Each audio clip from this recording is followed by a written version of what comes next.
Today on the Dirty Shop, I'm building this awesome, probably one of the best things I built for the trailer. Never seen one before like it. Gear rack for the back of the trailer.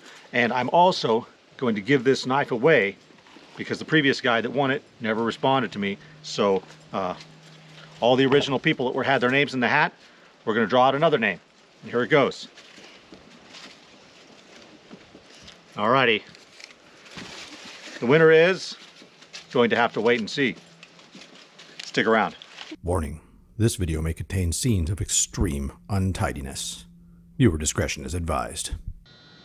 Welcome back to the Dirty Shop. Today I'm building a back swing away gate for my cargo trailer. It's something I haven't seen out there on the market, and I really wanted a way to carry bicycles, my spare tire, because I don't like my spare tire on the back. It's out of the way, which is nice, but sometimes when you put the gate down, it hits stuff that's on the ground and changes the angle of the gate. And it also occasionally, not occasionally, all the time, it's just a little too much weight on the back of the gate. So when you put it down, it's just more weight to swing up and down with that tailgate. And I don't really like that. So we're gonna pull that off of there, and then we're gonna make a swing away gate that will hold the spare tire, maybe some more water, bicycles, maybe other things like that.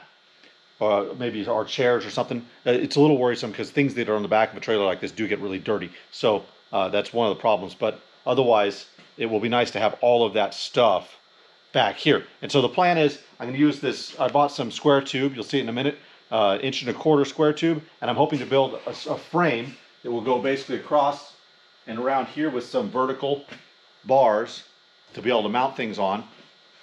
And it's going to attach into the top of here and the bottom of there, right? So there'll be a pin that goes in here. I'll probably make a little bushing that drops in there, and then I'll have a pin, and then I'll have another pin out there on the bottom, and then it'll swing away independently of the gate. So even if I don't unhitch the bars here, I'll still be able to swing this out of the way and do things like that. And I'm hoping to put a new shower on it as well, which would be pretty cool. And it'll swing across and it'll latch onto here somehow. I haven't quite decided how I want to do that yet. But maybe I'll have it come across and I'll have a drop-in pin that will drop into this hole. So I'm going to get onto this, so a little bit of design time to make sure I get things right before I start cutting my pipe. Always important.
Alrighty, we're moving along on this project, and I've got the top bar made with the drop pin on it, and now we need to do the bottom one. The bottom one can't be quite the same. I've done and put bushings in 3 of the spots, the upper left and right, and then the bottom right, and then on the bottom left, I'm going to make a threaded one, so we'll be able to attach it because so that we'll be able to thread a bolt up into it. So the crossbar is going to weld to this, and then the other side will also have a pull pin. And these parts here on the pull pins are just temporary until just to hold it together until I get the final part done.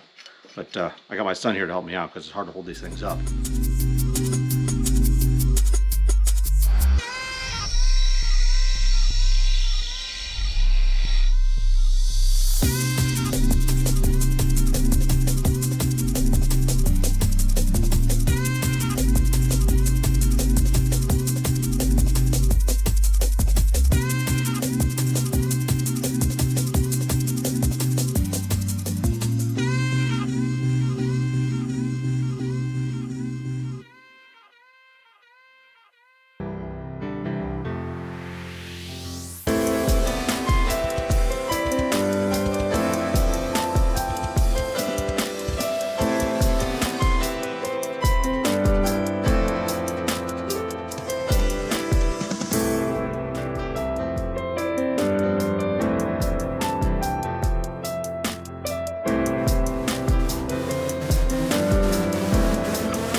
horsepower.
Alrighty, my door latch is done. Pretty happy with that way it came out, and man, my face is all dirty. Originally I had this moved up to the center point, but it was actually blocking the light. I don't want to block my tail light. So to open the doors, you just lift up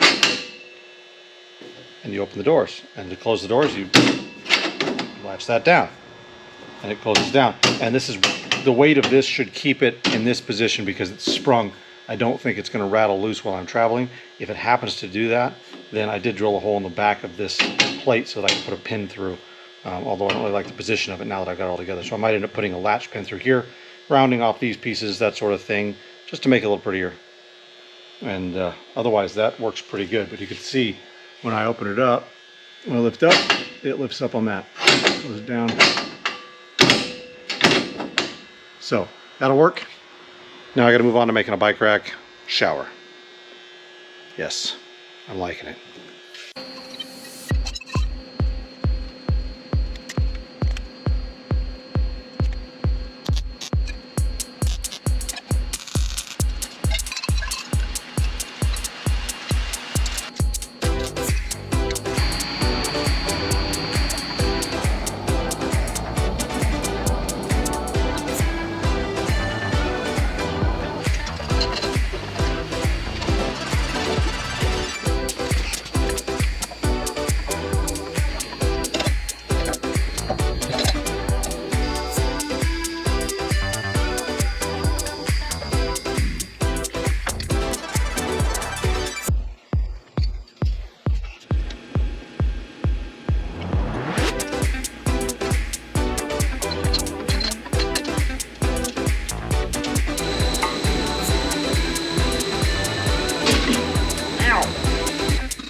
All right, we've just gone on a little trip testing this out, and I want to show you all the stuff that I'll just tell you what I think of it, really. And I really think this is one of the coolest things that I put on my trailer yet, because it gave me so much more space inside for those things that we just had to kind of stack inside or stack in the car and then take out every time we stopped anywhere. Sorry about the shadows. I've got the trees and the sun right on the other behind the camera there, and it's just all over the place. It's just that time of day. It worked really well. It was nice and stable on the back of the trailer. It didn't move around at all, or it didn't seem to. I mean, I wasn't back there watching, but it didn't pop open, so that was good. The bicycle rack, I've gone and put some foam on here to zip tied it on. This is just that pipe insulation foam, and that works pretty well to keep it padded. These little kid bikes are a little harder to get on here because there's not a lot of space between the bars on a kid bike, but the bigger bikes fit on here fairly nicely. The only issue there is that they do hit the spare tire, which I've got down here. So I still might have to do something like I might lower the spare tire down. It can go down another foot and be just fine. So that's probably what I'll do, just lower that spare tire down. I wanted a little more exterior storage space, so I just took a couple of my old milk crates and bolted them onto the bolt holes. They're just all bolted in there, and maybe in the future I'll make something metal or like maybe a box or something there that will go there. But for now, the milk crates work great. Pretty happy with them. It swings out of the way really nicely. When it's on there, even with the weight on it, it swings nice. It'll open till about there. Let's see here. It'll open till about there with the door latched. And then when I open this latch, it'll swing all the way back around behind the trailer fairly nicely and be well out of the way. And it goes a lot further than this, but the bicycle tire is currently hitting on the trailer. So the bike's off, it really opens up a lot. So pretty happy with that. So thank you guys for watching, and we're gonna announce the winner for the knife. My beautiful daughter here, I think I said she was beautiful earlier. It's fine. She's gonna read the name. The winner of the knife is My DIY Adventures. My DIY Adventures. That's pretty sweet. It sounds like you got a channel. I'll be able to contact you that way, which will make life a little easier by getting a hold of you. There it is. Congratulations, My DIY Adventures guy. And you guys stick around. Maybe I'll do more giveaways in the future. Never really know what I'm going to do next. Thanks for watching.